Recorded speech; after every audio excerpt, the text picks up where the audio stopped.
मरलाने की पावन भूमि पर वो ये तीनों अमर शहीद, शहीद सतीश जी, शहीद जगमाल जी और शहीद ओम प्रकाश जी, तीनों को मैं अपनी तरफ से श्रद्धा सुमन अर्पित करता हूं और नमन करता हूं। आप सभी इतनी बड़ी संख्या में आए और कुछ भाई, क्योंकि पंडाल के पास जगह नहीं थी, धूप में खड़ा रहना मुश्किल था, कुछ तो पेड़ों की छाया में बैठे हैं, कुछ को जगह नहीं मिली तो शायद कुछ चले भी गए। सभी को मैं अपनी तरफ से हार्दिक धन्यवाद करता हूं। माताओं बहनों को भी इतनी बड़ी संख्या में आई।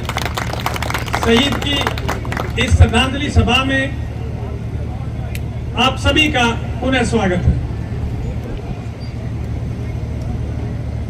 देखिए, जब हम शहीद की बात करते हैं तो उस व्यक्ति की बात करते हैं जो अपने देश को अपनी जान से भी, अपनी प्राण से भी ज्यादा प्यार करता है। अगर आप लड़ाई की कल्पना करें, क्योंकि हम तो कभी फौज में रहे नहीं, लेकिन जब हम फौजी बलिदानियों की कहानियां पढ़ते हैं तो जिस स्थिति में वो युद्ध करते हैं, कोई किसी के सर के ऊपर से गोली निकल रही है, किसी के कान के पास से गोली निकल रही है, और फिर भी हौसले इतने बुलंद हैं कि केवल आगे बढ़ने की बात करते हैं, कभी पीछे मुड़ के नहीं देखते। मैं समझता हूं, मैं कल्पना करता हूं कि उस समय जो उनमें जुनून होता है, वो सारे रिश्ते नाते, पीछे भाई बंधु, बच्चे, परिवार, सबको भूल जाते हैं और उनको एकमात्र सामने नजर दुश्मन आता है कि हमें इस दुश्मन को खत्म करना है, देश की मातृभूमि की रक्षा करनी है। उस जुनून के साथ फौजी लड़ते हैं।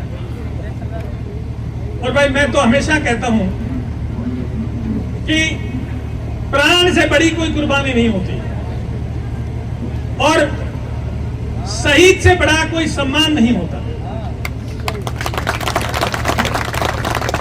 और केवल शहीद ही नहीं, उसके परिवार के लोग, उसकी पत्नी, उसकी मां, उसके भाई, उसके बेटे, बच्चे, ये जानते हुए कि फौज की नौकरी में कभी भी कुछ हो सकता है, फिर भी देश की रक्षा के लिए अपने परिवार के लोगों को सेना में न केवल भेजते हैं बल्कि उनको प्रेरित करते हैं कि देश की रक्षा करो। मुझे याद है 2014 से जो 19 तक की जो विधानसभा की टर्म थी, एक दिन बजट सेशन पे, बजट पे डिस्कशन हो रहा था और मुझे ध्यान है खिलाड़ियों के लिए उस टाइम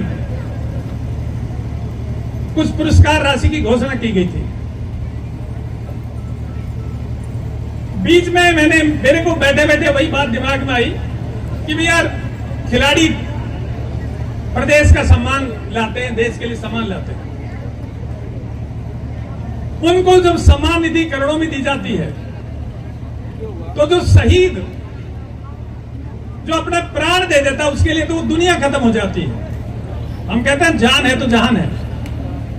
शहीद के लिए तो अपने प्राणों की कुर्बानी देने के बाद में तो जान ही खत्म हो जाती है, दुनिया खत्म हो जाती है। मैंने कहा उसके लिए भी करोड़ों में अमाउंट होना चाहिए। और मैं खड़ा हुआ, कैप्टन अभिमन्यु जी वित्त मंत्री थे, मैंने बीच में खड़ा होकर कहा कि बड़ी खुशी की बात है कि खिलाड़ियों को प्रोत्साहन राशि दी जाती है, लेकिन एक और वर्ग है जिसका योगदान देश के लिए सर्वोच्च है, उससे बड़ा योगदान किसी का नहीं हो सकता। तो मैंने कहा कप्तान साहब, उस टाइम शहीद की सम्मान की राशि 50 लाख रुपए थी।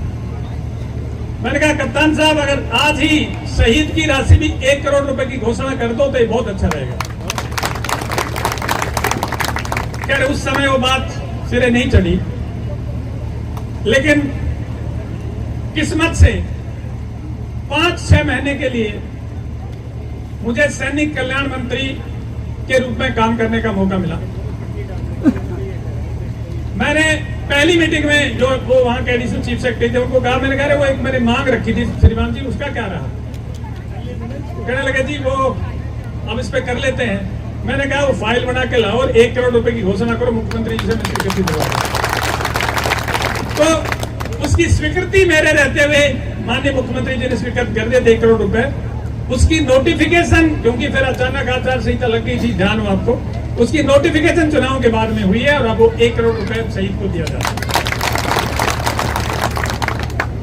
क्योंकि शहीद बड़ी विकट परिस्थितियों में काम करते हैं। अभी ब्रिगेडियर साहब से बात कर रहा था मैं, उनके दादाजी सेकेंड वर्ल्ड वॉर में युद्ध के योद्धा थे। वो कहते हैं कि उनका एक पूरा जबड़ा, नीचे का जबड़ा सारा गायब हो गया था और मृत समझ लिया था।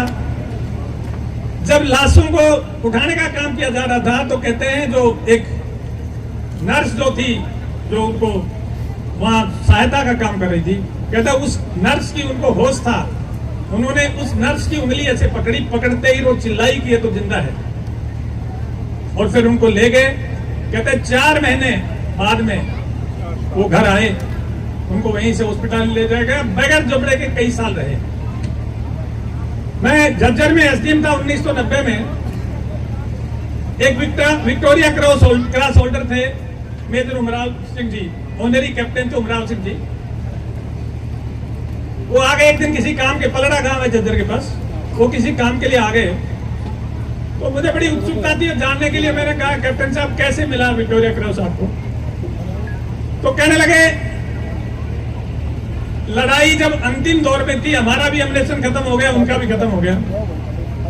और कहता है बाद में 2-3 आदमी उधर से बच गए, मैं अकेला बच गया, उनके पास भी एम्युनिशन नहीं था। कहता मेरे शरीर में बैनेट के घाव थे, कई बिल्कुल घायल अवस्था में था। बोला फिर मेरे को और तो कुछ नहीं सूझा। वो जो 303 की राइफल होती थी, बोला उसको बैनेट की तरफ से पकड़ के और उसका बट जो है, कहते तीनों के सर पे मैंने पूरे जोर से तीनों के एक प्रहार किया और तीनों गिर गए। और बोला उसके बाद में मैं भी गिर गया, मुझे नहीं पता मैं कहाँ था। बोले बाद में कोई हेलीकॉप्टर बाद में वो रेकी कर रहा था, उनको मेरे शरीर का कोई अंग हिलता हुआ दिखाई दे गया और मेरे को उठा के ले गए हॉस्पिटल। और बाद में मुझे पता लगा जब होश आया कि तेरे को विक्टोरिया क्रॉस से अवार्ड किया गया। तो बड़ी अद्भुत कहानी है।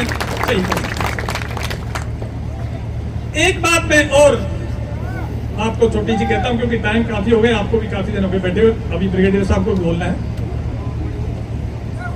देखिए, समाज और व्यक्ति के बीच में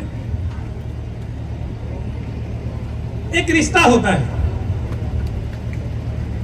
व्यक्ति जब इस धरती पे आता है, उस दिन से लेकर जब तक जाता है, उस दिन समाज की आवश्यकता पड़ती है। पहले पैदा होते माँ बाप के रूप में उनके दादा दादी, ताऊ चाचा सब उनके रूप में उसकी लालन पालन करते हैं। पढ़ाई पे जाता है तो स्कूल में, समाज के स्कूल में शिक्षा ग्रहण करते हैं, समाज के शिक्षकों से शिक्षा ग्रहण करते हैं। यानी हर अवस्था पे समाज उनको कुछ देता रहता है। लेकिन हमारे दिमाग में एक बात, हमारी ये सोच होनी चाहिए कि एक स्टेज के बाद में जब हम अपने घर की जिम्मेवारियों से बिल्कुल निवृत्त हो जाएं, तो समाज के लिए भी कुछ देना चाहिए हमें वापस। और इसके लिए हमें प्रकृति से शिक्षा भी मिलती है। पेड़ जो है धरती से पानी लेता है, उसकी जड़ों से खुराक लेता है, खाद लेता है, लेकिन साथ साथ वो अपने पत्तों से, वाष्पीकरण से पानी भी छोड़ता है। और पत्ते जो गले हुए पत्ते गिर जाते हैं, उनसे धरती को दोबारा खाद भी देता है। समुद्र का पानी गर्मी से सूखता है, उड़ता है, फिर वही पानी बारिश बन के धरती पर गिर जाता है और दोबारा समुद्र में चला जाता है। तो प्रकृति के अगर इस चक्र को देखें, साइकिल को देखें, तो प्रकृति ये हमें बताती है कि हम सिर्फ लेने वाले ही नहीं हैं, हम देने वाले भी होना चाहिए समाज को। तो समाज के लिए करने की प्रेरणा हर व्यक्ति के बारे में होनी चाहिए। मैं ये जो नौजवान बैठे हैं इनको विशेष कह रहा हूं कि अभी से एक आदत डालो। हम आसपास जहां भी रहते हैं उसके बारे में हमें सोचते रहना चाहिए कि इनको क्या दिया जा सकता है, क्या किया जा सकता है। और आदमी के अंदर इतनी प्रतिभा होती है, इतनी क्षमता होती है कि यदि व्यक्ति किसी भी काम को करने से के बारे में सोच ले, मेरा ये मानना है कि दुनिया की ऐसी समस्या कोई नहीं है जिसका समाधान साथ न हो। समाधान हर समस्या का, पर शर्त यह है कि उस समस्या के साथ दिल से अपने आप को लगाना पड़ता है। अगर दिल से उस समस्या को दिल में धारण कर लेते हैं तो वो आपको सोने नहीं देती। तो लगातार चिंतन चलता है, विचार जब चलता है तो समस्या का समाधान मिल जाता है। मेरे को एक बहुत बड़े पार्टी के अधिकारी ने एक बार पूछा कि डॉक्टर साहब ये पानी वाला काम इतना बड़ा आपने कैसे कर दिया। मैंने कहा जी ये पानी ही मेरे को नौकरी छुड़वाई थी इसने।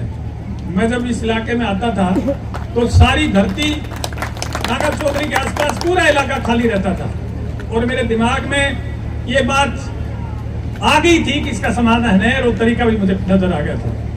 और इसीलिए जब मैंने सोचा कि खुद मरे बगैर शहीद नहीं हो जाता तो मैंने कहा नौकरी छोड़ते हैं, देखते हैं अगर कुछ मिल जाता है तो करते हैं। और मैं आप सभी का धन्यवाद करता हूं कि मुझे मौका मिला और मैंने आपको काम करके दिखाया। दूसरी बात एक और कहूंगा छोटी सी, फिर मैं समाप्त करता हूं अपनी बात।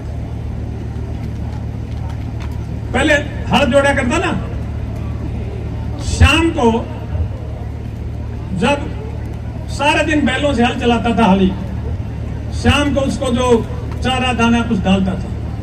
लेकिन एक विशेष रूप में नोट करता, बचपन में देखता था बातें तो मुझे दिमाग में उनका मतलब अब समझ में आने लगा है। वो शाम को उन बैलों के शरीर के ऊपर से ऐसे हाथ फेरता था, सहलाता था, और वो सिर्फ संवेदना थी उसकी।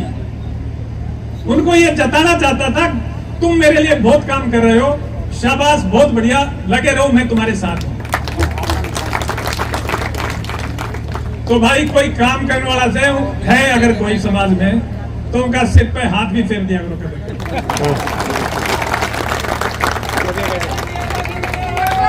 क्योंकि बात यह है कि काम तो जो हल्को बल्ब से ना वो आवश्यक। गौशाला का बल्ब ने अगर ला क्यों करेंगे, अगर गढ़वाल में से गाड़ी भी निकालेगा तो नहीं निकालेगा, बैठ जाएगा। इसलिए काम हर व्यक्ति को करना चाहिए, जो काम करें उनको प्रेरित करना चाहिए, उत्तेजित करना चाहिए।